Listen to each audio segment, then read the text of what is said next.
Hello everyone. Ko mahino e alo e Sila ki Takuilau e fiafini. Kau hanga. Kau kumi e kau.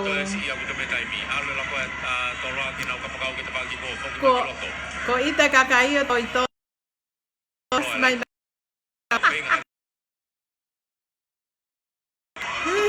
TOLOA te minu ke ia vai nga. Mai ki tua kau. Si TOLOA tu kilo. Tare ki au ki tua. Pehe mo toluia. Os mahino e alo e Sila ki Takuilau. Ko hanga he mau kau Tala Akapulu bolokau.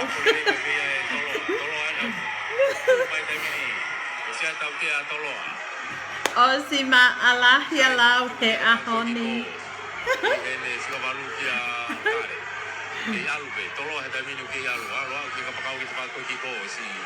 Ma LAHI va inga lau.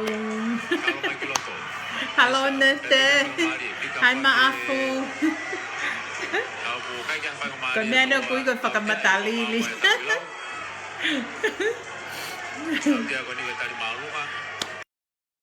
Phải mà.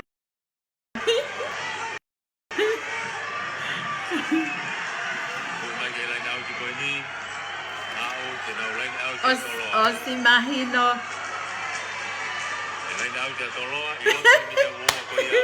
Koia Rose. Coi nhớ imagino mà lo hết Takuilau cái cái en của full tung cái TOLOA. Còn mày ở sẽ vai ngay à. Mà tôi bây mình đi đều quá. Cái mi atamai à Peter Takuilau he. Winnie về Takuilau cái mi còn đi atamai về. Thế nào imagino Peter về mà cao mà lo hiya TOLOA. Feinga be TOLOA ke ma anau ki foi tata.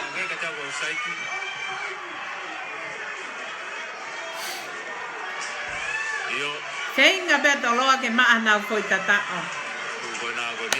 But too late, because score is 20 something to 3. Có phải mau cao tàu lâu Akapulu nào pulia na to ke te asimai he.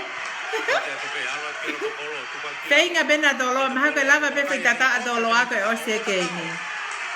Tata o TOLOA, he? Tata o TOLOA, but too bad. Too bad. Only Chase Tau Malolo can get a couple of score in 5 minutes.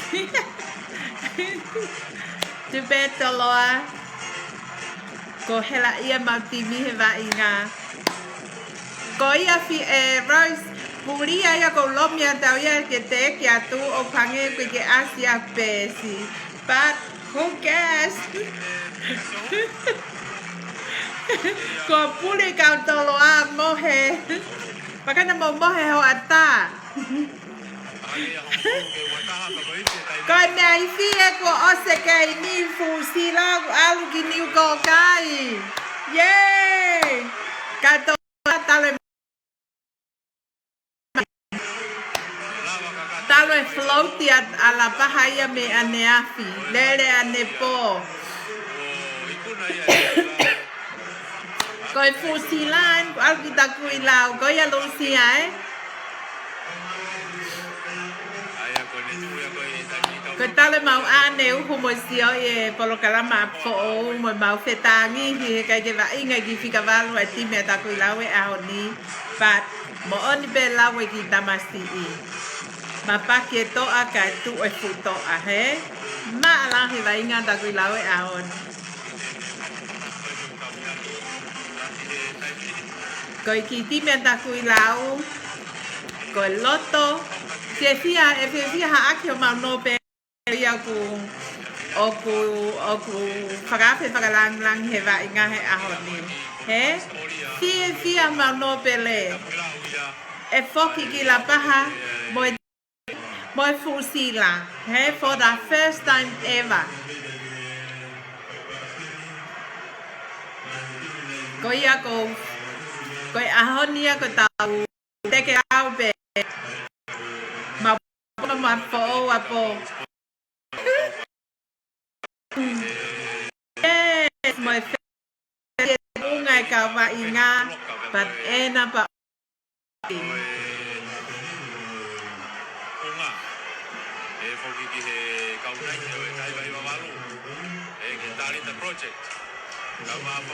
malo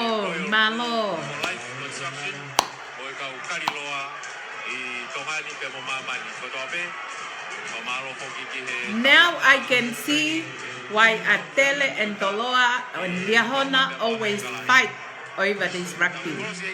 Now I know what it's like. Eh? But too bad, malo heki timi when a boto fuhu. Eh? Takuilau boto na to he fuhu. Ke nau ai fuhu na to kanga be na to he vainga. Eh? All they wanna do is play the game.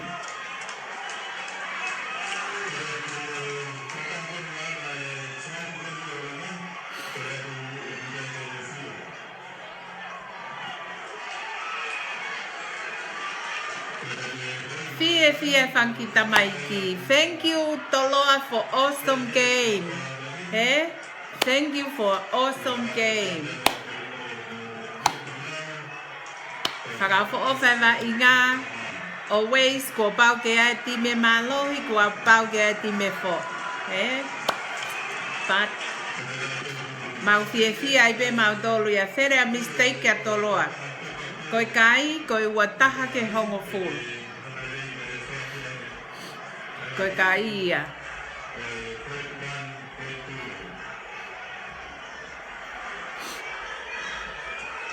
Koi kai koi wataha ki Takuilau College.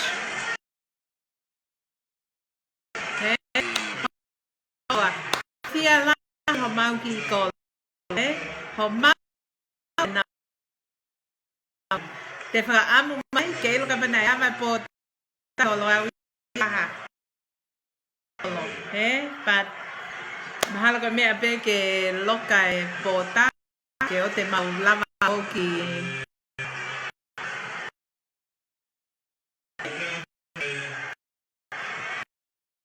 nio toko whawhanga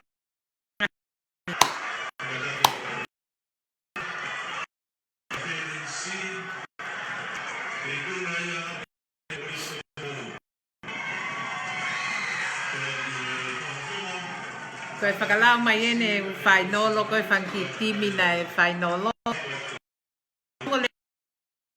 E nau me ma ula koto. Nā ke nā wai o whaafu koe a pamo ako lalahi koe because they so used to being the winner. Okay? The winner, it's just amongst them. Ka koe foi tauni o kuina koe Takuilau is an awesome feeling about mau me mateat ma doe FIEFIA murini te whea kau LAPAHA mo kau Tonga. Os mau FIEFIA kau bobo whakalau maria ki he mau ki mi mau ko ngai bobo kau patele now and now tokoni e mau ki Paku FIEFIA. This is not about yasi mo lausi yasis. This is all tamagiako. We ai be FANAU a LAPAHA na wako ki Toloa. Be ai be FANAU me ufe usas me family wesiliana na wako ki Takuilau. So it's an awesome feeling que sio o malohi a Takuilau for the first time ever. Ta when e found no mau ki apiako con e togia when e senior boys que Sila y FE'AUHI con e Akapulu. FE'AUHI Akapulu mahana e ki grade 4 ai a mo ki ha whanki timi iki na nau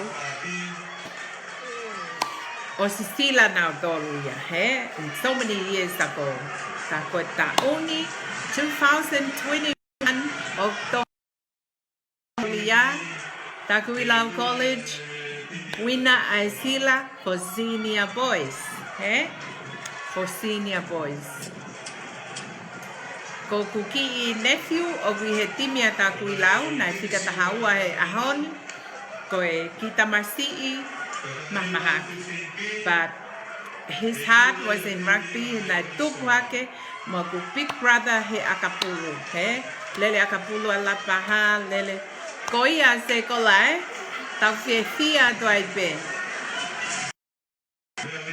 kaneke mo uye brother ko stu ho Takuilau best friend o pule ako Takuilau alo bigi tamsikon mo tangi ai o e whakaii alo vainga na tala hene mam o mahaki wene mahaki mafu kanau talangi au ke ki poi koe ni alo ko vainga plus my big brother na mate hoku tonga ne LAHI koe masisi hono foi ulu he te kolo he Akapulu from that day on hanga e mau mamo discourage he kaureka ke ode na wo Akapulu to hake tamsia ko Akapulu late ka ko tamsi ko ni paka ai pe pasi alu peo hola peo alu he Akapulu tai ilo he ma FIEFIA ki poi ko ni o ku kau he lau taku he lau he ki timi ko ni o na winne Sila e senior boys Aki tamasi ko ni baka ko FIEFIA LAHI he sio ke kaureka nau alu Haipe nau whainga ke nau wo kau hatimi ku nau ke nau be something pakoe o kuna mau ai Sila pea kone ospeni e hiki fua ko toa pe fukakai kone he sapota koe ni o nofoi ni ko kai he ahon koe anga ia koe LAPAHA mo e nau matiti koe he mea koe poupou kone ospen koe nau hiki fua pe mehen ki Takuilau ka koe pure ako o nof pe foki I Takuilau kike nama e ia ture kau LAPAHA me Takuilau tai ni mea mahalo ko lele ko ni e lele ahoni mantui ko toko nake a pongi ko celebration ia o e ipu ko ni o e Sila ko ni e lele ia hen he weekend ko ni ma ko sapate mo se sapate e misa ko toa kakai ko toa o hahake ki St. Michael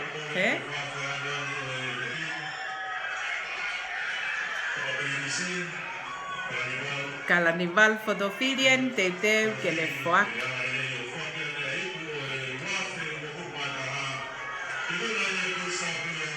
Koia let's go Kolisi Takuilau ia manau laka mai ke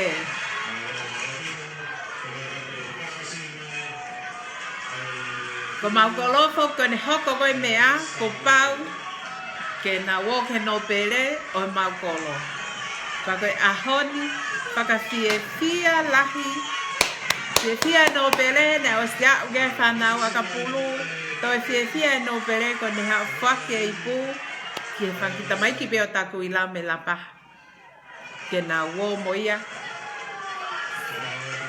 awesome feeling ku ilo papa mea ia ko whaiai ai whakaapi ako I Tonga koe uhinga koe kai ke ako ina tol ke nau moui aki koe o SIPOTI koe o oke so nice to see this happening hala ke whaha fuhu e taha I he foi game koe ni pe e whe whai ha whe fusi I pe koe ha no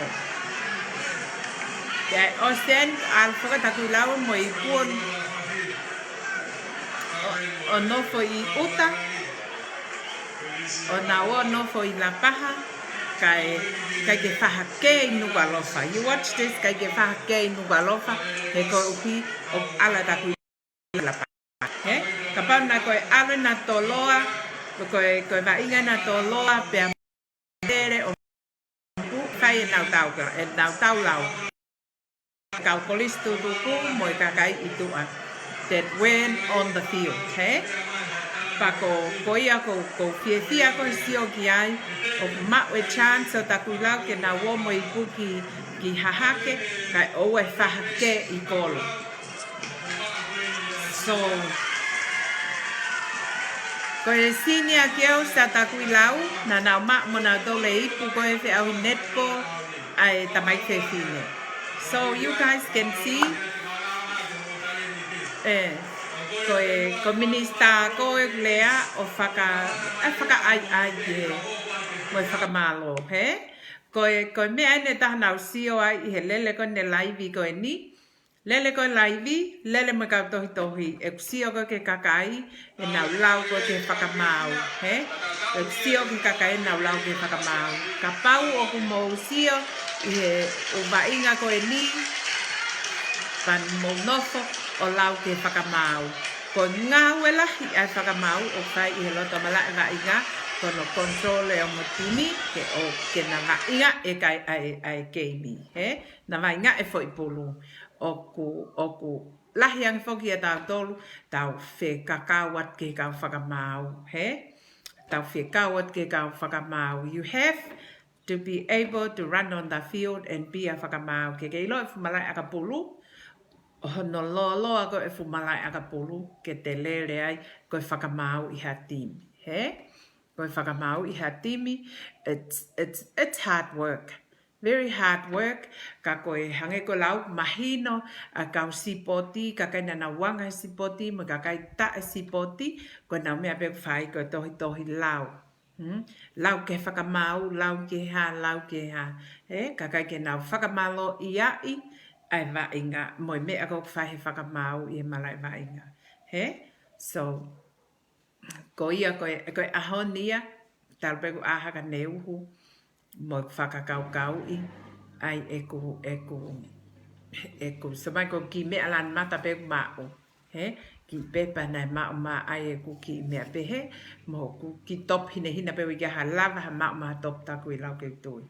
He, ka pana ha mea te alo print ma te top ke te tui, ke whakaha ke te popo, he? So nice, ai popo, paspasi, popo ke both team, o ku whakawha o whapite vainga toloa, pa mahino a pita experience ia ai vainga ko a toloa. He, ai timi ko a toloa, la tu mai be vainga, la hange be o ki te teke timi a Takuilau ko hinga. Hanau, te ola, e maka te au he ko pisi e teke laue, ilonga e fo'ouke a Takuilau, he? Fo'ouke a Takuilau ko he tau e mea koe whainol. To final level of it's a different level, he? Ke mea ki haa tō e te whiti mo te haa ko taimi mara e wa inga whainol he? Kai oku haka no ui e mea koe oku lava pe ke te ongoi oku te haea, he? Ongoi oku te he whanongo ko ke, it's kind of like it's either lift you up or drop you down, he? E te whanongo ko ke kau popo mo kakai ko nau kaila. So the time go now to where I'm mea, some of their voices will come in and touch your ears and your brain. Hey? But it give you the chance to either know whether you're there to play the game or whether you're there to strangle up. Hey? Oku pehe ai anga koe ni ai wa inga ka koe hange koe lau ko tau sio pehe wa inga ofa pe ko tau popo. Hey? Be the popo, just like everything else, ko tau popo, o te tau wo, tu hui whakawai ngā ki lalo, he koe ke mau lava lere malai wa inga. He? Ke mau lava lere malai wa inga, especially e kau Akapulu, ke tau sio, ke kakai, toko lahi e nau lau ke whakamau, e nau lau ke ha, he? But you have to know the game, and you have to know koe popo o fai ake mea koe pas. He, mo ta alo te ki fuka me ha fua o wa te toi fe poto he koe kai ke te lava o lele malai Akapulu. He, o te lava lele malai Akapulu pa kau fia lahi pe aho ni. Neongo experience e timea toloa ka ku lahi nau mistake o advance ai e Takuilau ia. O ngā ui ak dewa e Takuilau ia nau whakapoto-poto.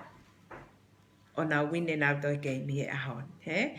Ko e ato le vane kau matiti mo e fuuipu ki LAPAHA o mahalo. Kon ko tala te nā winu pia he pon.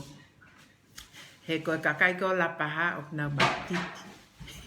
O nau ova tupe e nau toi FIEFIA o matiti le vai. He? Ko ia ko hello api. Ko ia ko FIEFIA e ku ofe ane ngā wena puke. He? Ole ka tae. Ke aia ku tae. O lava le vai, ke lava ke usio e va inga, mo ilo le experience a pito e ka va inga toloa, penau la lahi, penau iwi lahi, but they weren't using their brain properly ke oa whatau tea i nau tō. Ko me ai ti tau tea i tai tuku nau tōlu, ma ule vai a chance o Takuilau ke nau kolo o mau e nau tolo ipu. He? Ko ia go. Ko ia api. Thank you lo siki. Malahe wa inga Takuilau we. Ki mau ki hao hake tō taha hatau. He? Ko tāloen tau whanoa no mau ki api ako. Tau whanoa no mau ki api ako ko mau toki au sia nere vologoni. He? So it's so nice. Nice feeling. Hango lau ku pahia. Uia ma kau toloa, ma kau atere, kau lia hona, kau Tonga hai. He, nau pahia nau tō he wina. Ku mau pākia fo o he koe mau toki a oen ke poi level loko ia. Koe mea e tau o ki kehe ai, ka pau ku mau pehe o ku mau kai mumu a mo mau ha, yes. O ku mau matiti mau toria he ahoni. O mau matiti mau toria e ahoni he lava koe e mau timi o wini, finally, finally. O kui ai he mau senior boys, we used to have good rugby player before, but they never had, mahalo na e neongo e lelei e mau kau wa inga, me Takuilau he taimi koe, kana e toi lele yang e ka wa inga me toloa mo a tere mo Tonga hai mo mea he na kai pike a o Takuilau ke le voloko ia. He? Pa si o le wakoen he tauni o ku hake lewa o mawe ai fo i ipu a Takuilau. He? Mawe fo ipu a Takuilau ko mau o ku mau hai pape he ahoni he mau mawe ipu. He? Ka pau mo pehe mai. Mo puria, mo whakatuku uta mo hāfua. He? Te mau, kike mau mato puria, te mau ase pe mato whakatuku ita ka moto. He koe uhinga. For the first time, o kua usia mau ki api ako, a senior boys hanau FIEFIA te fu uipu o mo ki lapa. He? Mo i FAKAFIEFIA LAHI, iai mau no pere ai o fua ke fu uipu ki he tamai ki LAPAHA. He? Ko ia e losiki, he? Ko e anga whokia me a pehe, ka pau lewa o kui kai ke maue ai te tu o te fumalai vai ngā as mai ka wa inga ko nau sino ma lohi mo mea ngā we lewa tau toho ta brain. He? And neongo sino ma lohi, sometimes they don't use their brain. Kai arat lewa mau ki timi, ngā we lelei aki nau ulu, he? Ngā we lelei ako nau ulu, mo nau atamai, mo nau loto lahi, ko timi nai ki wheliriu ake ahon. He? Ki wheliriu ake ahoni pa ko sioki ai, ku toi mape o la lereia he nau whewhoiririu e ahoni, ko hi koe off koe mau ki whikawalo. He? So nice to see O whai pe whiliu aki, ka mao pe mo loto lahe kaulega. So I believe ko whankita mai ko ni na loto lahe. Na nau ha o bena tolea mo fo I loto I wina. He? For I loto ke na wina. And they make it.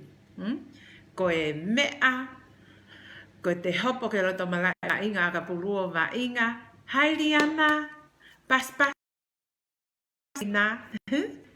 He? Ko e ongo ke he kehe e te hopo ke fumalai wa inga o wa inga. He? Pea kehe mo te hopo ko ke malai wa inga whainolo hati. He? Na isi la vea lo siki. Na isi la vea mau ki mau whikawalo. Whikawalo Takuilau, he pulled a hamstring and then he wasn't able to play. He wasn't able to play. He wanted to play. Ka koe whakapoto taha ke oe wesia ke mi oe la vea ka va inga pe. He? So he was so happy he bongbongini. Mau tānuat matok tange pule ako ia. Ka mau siuat matok si mari peki tamasia ko ni. Mo whakahoko mai whatongia. Mo ne tala monu ke timi. Mo ne poupou mai ke kau poupou wat ko me tua. Ke timi. O te mauloto si he oku neongo to e ne to ka okto iai pe to aktu. And that's exactly what happened. Ko ia sone mawala, ko ia malo ku lava ke mi e ahoni ka ko mea e ko look forward te tau ki ai, ko time ko hai pai ka kai LAPAHA, ko whaka amu pe ke now take care of the family, ke oua na os e tau FIEFIA ko ni lavea hata. He? O na ose ai FIEFIA VALE ko ni ko kolo, o kuna mei matiti he time ko now FIEFIA ai. Time ko celebrate ya LAPAHA, ko time ya ko hange o te ilo ai, e na whakasesere ko he mea ko FIEFIA. He, pako whaka ampe ke nau tokanga, ke o na si lavea hata. He? Ke o na lavea hata na osea ke nau FIEFIA he mawe I pue Takuilau ka si lavea hata. He? Ka si lavea hata pako ia ko FIEFIA LAHI. He? Sio ke whankita mai ko ni e nau hopo ke malai vainga. Nau kamata mai pe vainga ko sio ke ki tetekia Takuilau. He? Te tekia Takuilau o lava ie fo I kaia a toloa. He? O maua fo I kaia a toloa. Ka pauna e hua ta Takuilau o te kiai. You know, when you're a player o ke os mentally thinking, Toloa is an awesome team. Toloa is a different, ko timi hau. Toloa ko timi hau, ko Toloa e te nau hape na toko ni tā vale. As we watch it, tau ka Toloa koe mo Tonga hai, I think nana tau kon wha mui, he? Nana semi. Na tau sio ki ai ki he ola koe wa inga koe Toloa koe ia. O siri fia peki timea Takuilau wai, he? But, oktok whaka ospeke loto mala e wa inga. He? Neongo e te alo wa inga, pea pehe oku malo he time taha, we will always, he? Always lift your level ki he levolo o e whainolo. He? Ko mea ia o kuako I ki he ulu koe ka wainga ke na whanga mai noi. Ko every game is different. Ko taimi be toa ke whainolo is a totally different level. But fie maulewa, support from everywhere ke oa disturb pe tamsi wainga kai wainga. He? Ke uhi ke omihono lelei taha I fo level ko e game. He? Ko time foke ni I ko tau Tonga ko tau hopot pe ke malai wa inga. Wa mai kau po me vai koe he. Ko o si hange ko tau matahu ko nga. So o ko time ia o fie mawai ke kick in ho tau loto ho tau inner self ke tau tu ke mahino. We dare to play the game. We not there ke toe ma pe ke toe ha. He? So, ko mahalo ko au, ko Tonga au, whewhine, ko fufua Tonga au ke tau I he loto mala e Eden Park. He? Nā kuiai, nā wainga, nā curtain racer, ki he whainolo na e whai. So whainoloia ai ongo timi la lahi anu Sila, kana curtain race tai kakai whewhine, so I was there. Tai mea koe au te ke whon whewhe malai wa inga, but more than the usual people, ok na wango sio iha mau game, he? Pako hao ko wa inga ko ia, it was kind of like different atmosphere, ke toko taha wa inga, ke hopo ke loto malai kon ko Eden Park, he? O wa inga. So cái time ko te alo ko o te emotionally feel pe kitaia ai foi feito ko fai va inga he feito ko fai va inga mo kau va inga mo kau po he o te ngo e kita fo iongo ko ia you have to be a strong person to handle it and push it aside ka ke play the game he ka ke play the game so ko ia o ko hango o ko FIEFIA lahi sio ke fangi kau reka ko ni he ahon he na va inga ke na wa sia ko ki ti me Takuilau e foi level ko ni ko final he ko Tala noa pe i he a sia ko ki ti me Takuilau e foi me ko final he ko feeling of totally different he totally different I feeling ko ya KAPAU FIEFIA ka kai ko tua wa no ai ki damasi va inga eh so I'm expecting I see that team ki ti me Takuilau they so calm so I wish everyone go i Takuilau mo kau LAPAHA ke o te nau fu matiti ka nau stay calm like the team eh focus i timi pe mo me ako nau mau he mo loto ko nau mau ke loto ko fankita mai ki it was so precious at the stio ko nau fanki loto they there to win he same as TOLOA na hape mo TOLOA they there to win he but then at the end of the day the best team win he the best team win I can see na whainga ti me Takuilau ke nau tata he ke nau tata what's important go work together go atamai ke ma we for score kai win he ko me ek mahu inga you get the score and put it up there os normal os level o lele score play around ke ma ha foi tata he that's it toki who mai a TOLOA o fai foi tata at the end of the game at the end of the game now who ma fai foi tata to me ko me ai no go sio ma be kia ko who mai be go at timi a best team o hao manat ko ki ti me Takuilau was class bet na dola TOLOA as winners he ko ia e mioka he was class bet na dola ki timi ko Takuilau ko a timi ko TOLOA ko timi winner so when Takuilau come o va inga ko ai ke mi ko ni os mai KAPAU na uluak tata o TOLOA I can see I can tell e hada leva game ko Takuilau ko winga their feeling would be hurt from the beginning he ka ko foi akatau tea a TOLOA ko he uluak fai ko e va inga e pus Takuilau ke aka ko ki ti me Takuilau na ya ko ke pehen ako e ki ti me Takuilau ke fakasi e me ko tau tea he ako e ki ti me Takuilau ke na poto hono whaingai e ti me taha ke where e nau tau tea he ko ki foi whakapuripuri e ti me Takuilau as you guys can watch all the games he all the games ulak game i pe foi a pe ko Takuilau ke quarter final na fiha na ko tau tea na LAHILAHI he no tau tea i ko ki ti me Takuilau kana na win be ko focus i deva ko whaingai ke minimize ai tau tea and that's what happened as you guys can see last game and this game tau tea e pe he whainga pe ke na poto hono muk TOLOA to give them the penalty he pa ko me reva nai hoko he ka ke to ki sio atu tau toria he u komeni go he live tau sio he tau ke u komeni ai lau ko ke he whakamau ai kau komeni he kau komeni ne lau ko ki KIHE whakamau me Tala TOKI moha. That's the reason why oku whaafuhu ai kua toloa mo atere. He, ko ia mioka, he?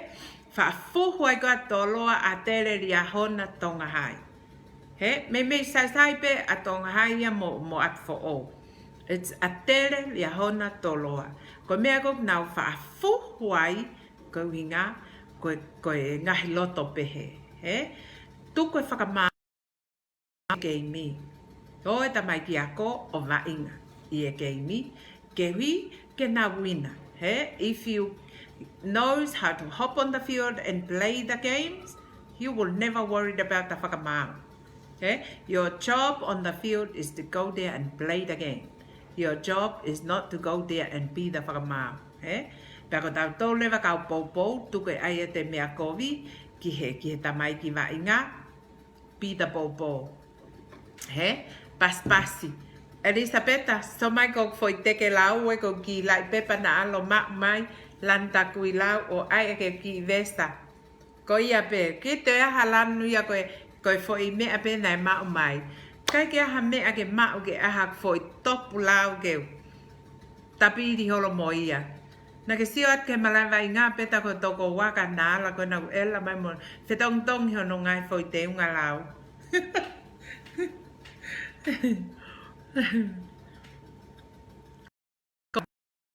Whakalata ai vainga. Whakalata apite vainga ki time Takuilau. It make us so proud. For 46 years, talo tu e ki Kolisi ko ni mo nau kau i he FE'AUHI Akapulu mo mea ai ngahi Kolisi ko nau tok mauen. O ko ia sai ko ia ka mo manatu halo kale meli peka paka ko ia FIEFIA ai pe ai teke lau kale meli. Ko mea pena kai ki usa ia i he lead up ke foi aho ni nau os whanongo beo ia he rea pehe ko sias Wesiliana mo sias Katolika. He? So sad ke hanga lewa o he kakai o put in my foi frame go ia ke whai a ke wainga he aho ni. He? Ke whai a ke wainga e aho ni. Ka koe mea koe tau mana tui, koe taim ko mandui koe time TOLOA, koe me whakita mai Katolika ai. O kui kai koe whakita mai ki Wesiliana ata tāpe. Hange pe koe time Takuilau, he? Koe me whakita mai ki Wesiliana ai. Kai aia ke ai ke pehe mai lewa ia, koe sias Katolika mo sias Wesiliana, he? That's so sad to see that. And that's koe ngahi whakaukau whukia koe a Tonga o whai ko longoa. He? KAPAU e stick pe, koe apiako, he? KAPAU lewa koku ki laivi ko ni hopefully o sio maka kai e. KAPAU lewa na e koe pe sias Katolika. Taimi ko whai noloa ia a te mo toloa wai o kuna fuhuai. He? Wai fuhuai a toloa o na sias Wesiliana lo. Whakaisia he dia tolo as mamo ngai ko sias Wesiliana e. But why is Atele and TOLOA fight? He? Ko mea o fuhuai a Atele mo TOLOA KAPAU ko sias Wesiliana. He? KAPAU ko vainga ko ne FAKAKOLISI o class mai le vai he kakai ko sias Katolika mo sias Wesiliana. He? Na o sio he peauia he pehe koe he teu koe ai kamata koe vainga pehe o ku pehe mai a Atele ia na tu whakatah mo TOLOA. Popo he popo ENAU timi ke ko hinga ko sias Wesiliana mo sias Katolika. He? It's so sad to see that kind of frame come out from Tongan people. He? Atamai ko kovi apito. He? Atamai kovi apito ai pe ko ke sio pe ke mea ke whai e tau atu e tau whana, tau lau atu e tau lau atu e. If o ku hangare vai no whakamoni heni me a ko whai e koe fuhu koe tamai ki ako. He? Hangare vai o whakamoni heni o pehe. If o whakasias, ka koe hā koe mea o ku fuhu ai bea a tere mo toloa. He? Ha mea o fuhu tau tā mate ai bea a tere mo toloa. If they both sias wesiriana. Both ako a sias wesiriana. Ko ha mea kuna fuhu ai. He? Fo I tau koe he aho ni ai whainolo koe senior boys o aireva pehe koe sias katolika mo sias wesiriana. He? Ka pauna e fo ia Takuilau. E toi fuhu a tere mo toloa he koku wine toloa ipo. He? Tena toi fuhu ha taimi. He koe fo I katolika ka malohe wesiriana. He? It's so sad ke tau sio ke frame go ai ko he kakai. He kau pou ki mea tamai ki ako. He? Mea tamai ki ako a ua ke revolo ko fuhu ko uinga ko ha. Ko hiko atamai e kakai Tonga o ikai ke nau poto he whakakaukaui. When ko SIPOTI, ko SIPOTI. He? Ko Loto, ko Loto. He? Ko ako, ko o ako. So, ko FE'AUHI ene tamai ki ako. O stuha ke pe a ngahi lea ia pehe ko FE'AUHI ene wesiriana me katolika. He? Ko FIEFIA LAHI mahalo ko hanga pehe e ki o mai ke mao ki iwi ki time Takuilau ke na win ko ke ako hene u Kolisi Tonga tuko e fuhu. He? Tuko e fuhu he koe ku o stu mai pe ai kau whai o ngongo o pehe ko katolika versus wesiriana. He? Ko pehe mai ku pehe pe asiana a whakamafola lea he polo kalamangani. Ko atere nau ha tu whataha na tō mo toloa popo he koe wesiriana mo katolika. He? Ko whakaamu ke oua na toi fuho e o ngoako koe ni he koe uhi ala Takuilau mo Sila. He? O alua a Takuilau mo Sila. Ko hinga tuko e fuho. He?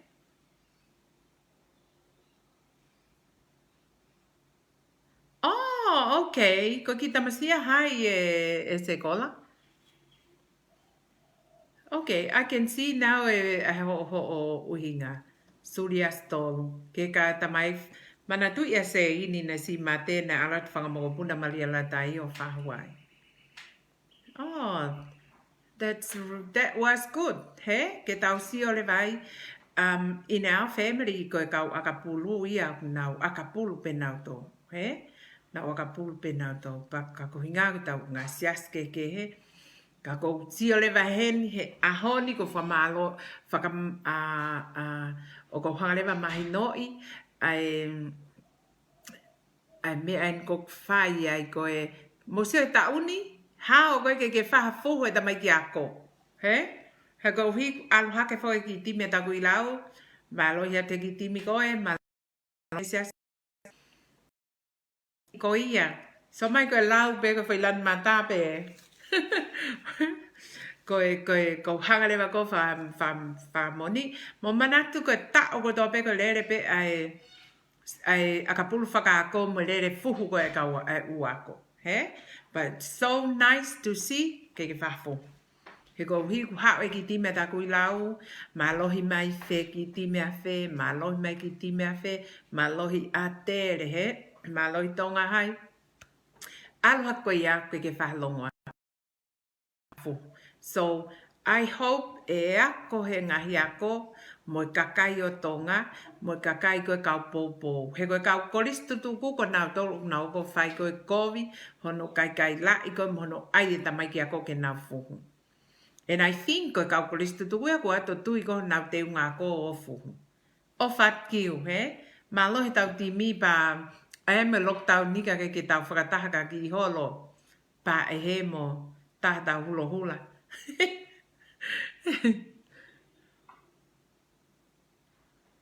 Ko ia sekolah. That's so nice, eh? Ta koe kaptena TOLOA ko mau ki hako pe, eh? Ta koe ko mau ki family pe mo ia. See? That's how it is. Everyone have to look at it. He? To look at it, koe kau takuilau, koe pe kau esiria nai, koe kau toloa, koe pe siaske ke he. He koe nau me koe ope o ako ke he ako, ka nau iai nau hako na nau katolika. Ke oe whai e longo a ako ia koe aike whakavaha a siasi mo, whakavaha a kolo. Ke roko meo ksaya no ave koe i puki LAPAHA tu iki uta. Tu iki uta koe ke toi of mai aka ha apiako maalunga ha feitu ke toi whai ata sio e whahalongo a he. He kapau nai mālohi mahalo a kapau na koe tau ena a tere mo TOLOA, mālohi timi Loto kai fuhe kau sapota i tua. He, ka ko sio pe rakamata pe koe tewe vai ngai a honi mo sio ke rea koe a commentator, ko pe he, what a sad. What a sad ene pe he mai ana ia koe ahoni, koe aho e katolika mo aho e siriana na whepaki pe ko hai ana ua e wina. He? So,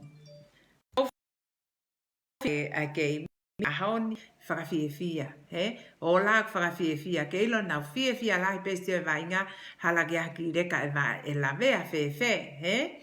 Hala ke aki reka e lavea ke whakatuta maki, he? Ke utoe ongosia hango matu a koe o whakaukau e lavea e nakita masi, he? It's so nice. It's so nice to see the game all done. Ma e wina hala ki ataha lavea he vainga. Koe nau he la ia pe he lere malai vainga. He? Koe ia ko FIEFIA lahi ahoni. Koe lava ai keimi. Tai ataha lavea he kaureka.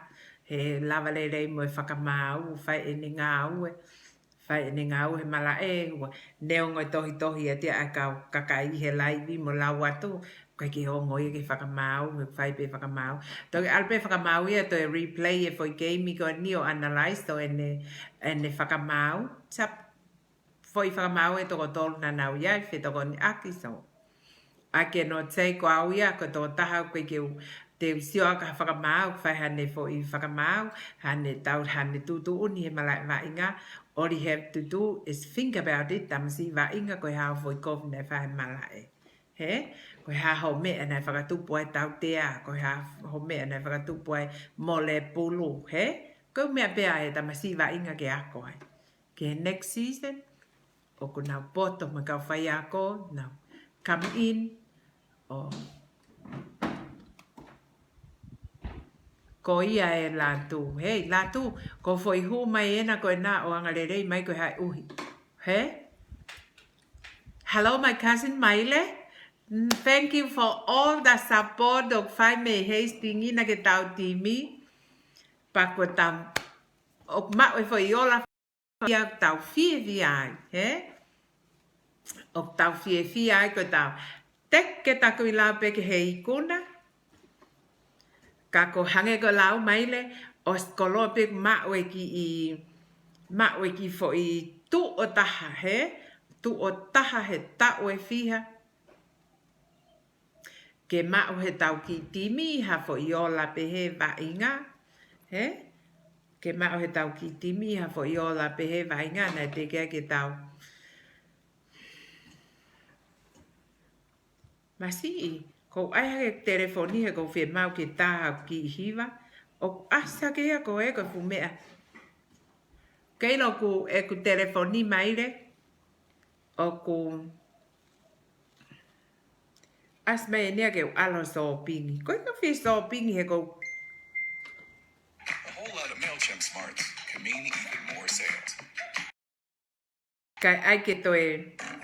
Toe ta i whaka o se whasiko Takuilau. A delicious meal for one, ready in two. Koe, ko tamasi ie. A se a ta sa...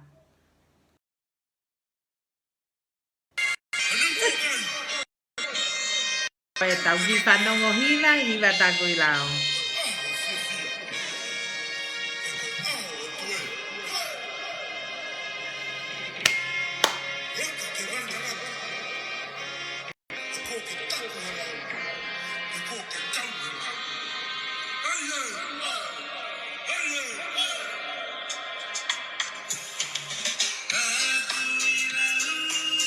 Kalafungani toe motoia moto leo kua ta he hiva.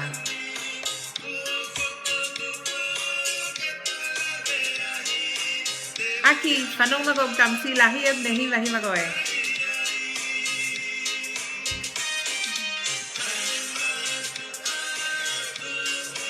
Mau fiefia tau fiefia tai pe me muri ni ki Tonga. Ka koe foi weekend nia ka pana ke lockdown o flue holo ai Tonga.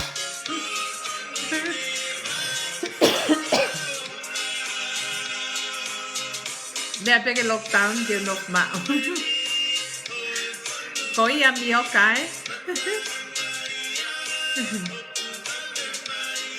Saka fiefia pe ahoni ka tau. Fram pe ke tau lue ati ni ko kai me pe lo ikone teke ke pouri fondo e fumalai Akapulu Takuilau e kau Takuilau. Koi a faki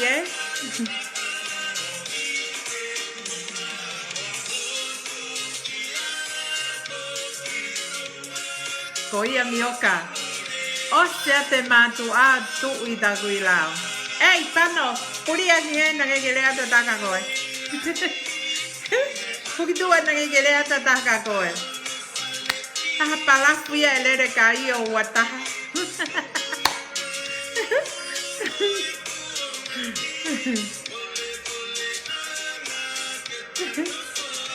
Tekelau.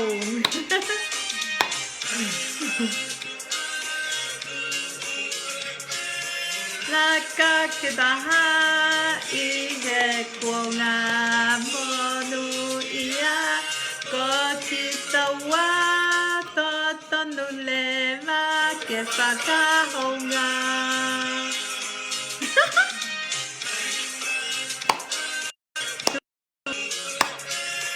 Laka ke taha I he kuonga monu ia o ki taua to tonu lewa ke whakahonga.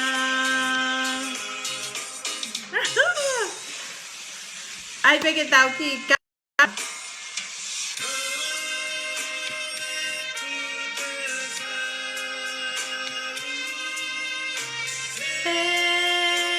Kau fokia he kuola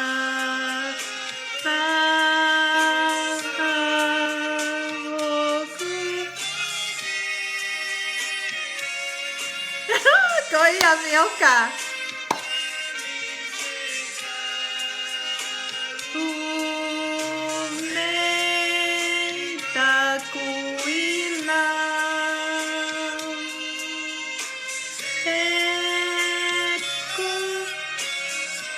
Để hy vọng lôi vào.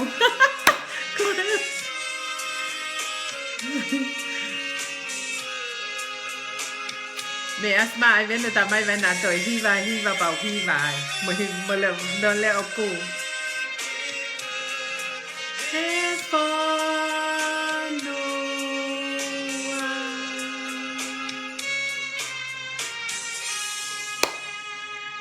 Yay!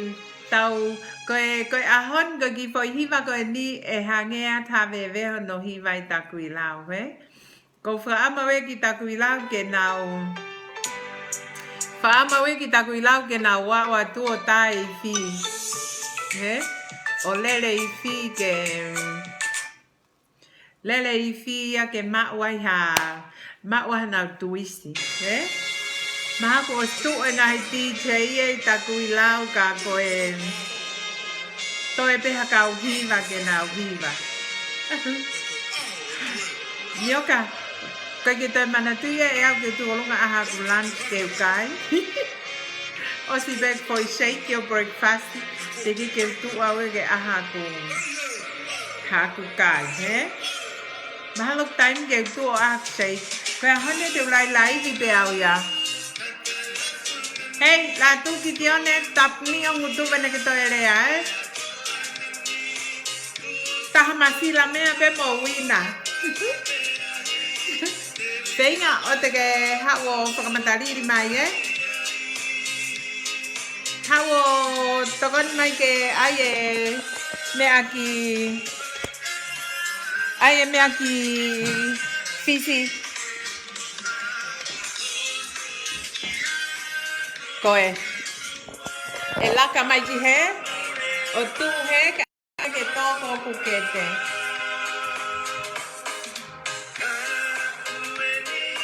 Oh, FANAU ani.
Alam hakwinu ke winwe.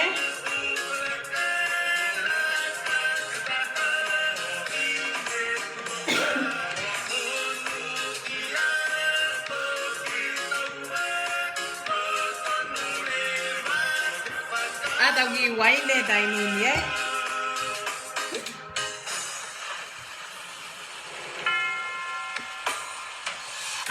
Sakit me ai.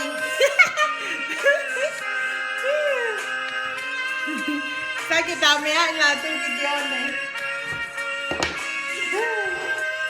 Kako e wase wataha ko tike ela ya.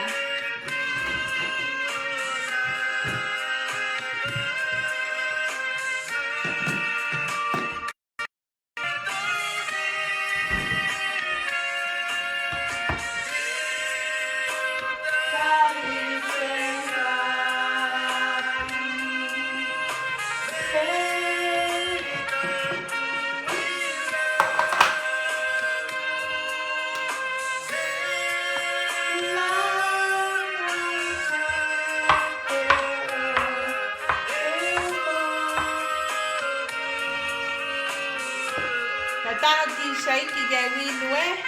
De maha kuini. Ke hoko ato aki. Koi kuteke lau penia ake. Ahon. Mioka kana konu Sila mai ku atapo takatau. Lele takai holo. Hawe tau siot hataf mala e mai hok toko I titilupe apo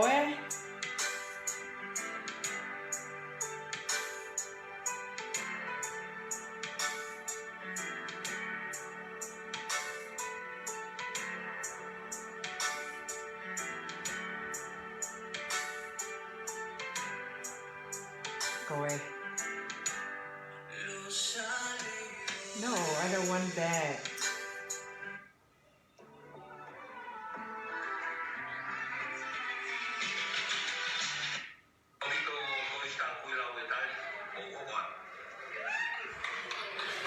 FANAU.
tao wina tao ki shaky ke tao. Ka tao to hokwa. Hello Vicky. Iyo alo ni di lau. Samai ka lau pe.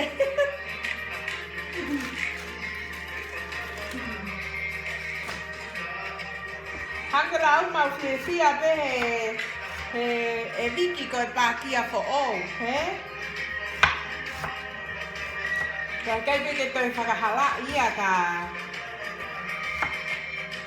But the boys play an awesome game. Very awesome game.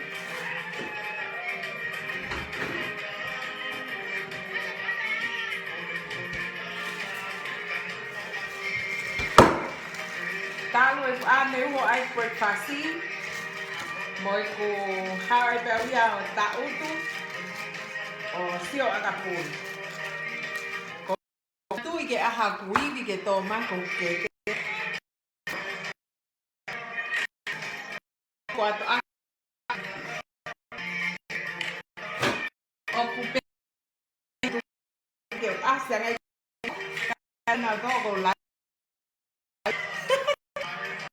Marita sum mai. Okay.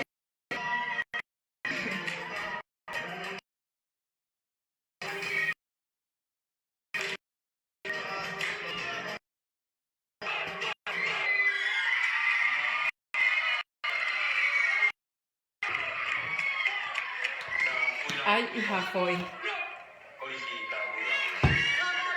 Whanonga mai kiai ko Kolisi Takuilau ia to ayo haka e hiwa.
What did I do? Mama tu ko ke tan muat. 10 years ago, I'm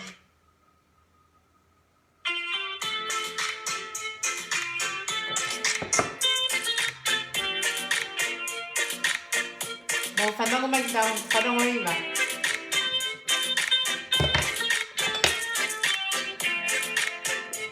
Koe Mioka. Cheers Mioka. Hei manako.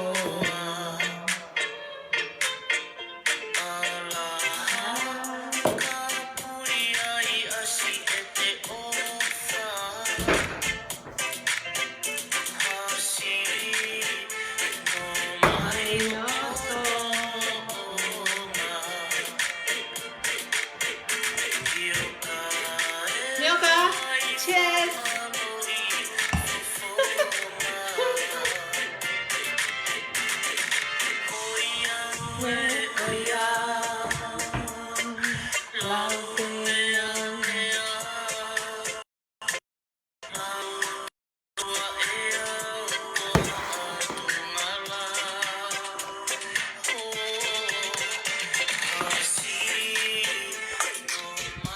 Hato omna. Hey!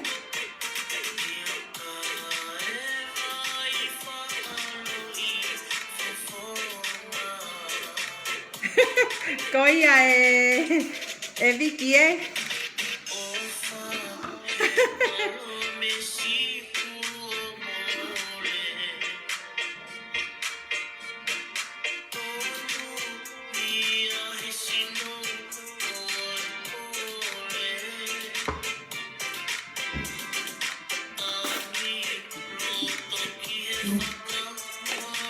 Ofat ka mo tō katoa.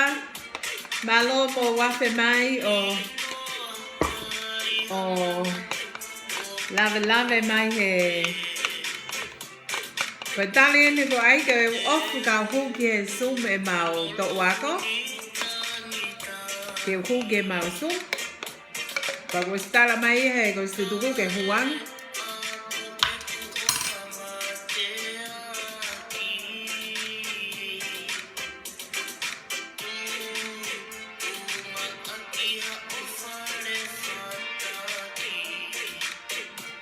Cheers, everyone.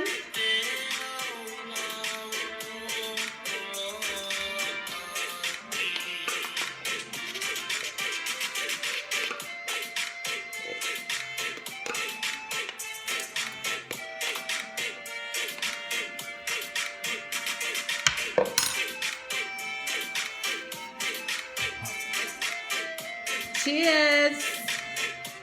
Same to you, Vicky.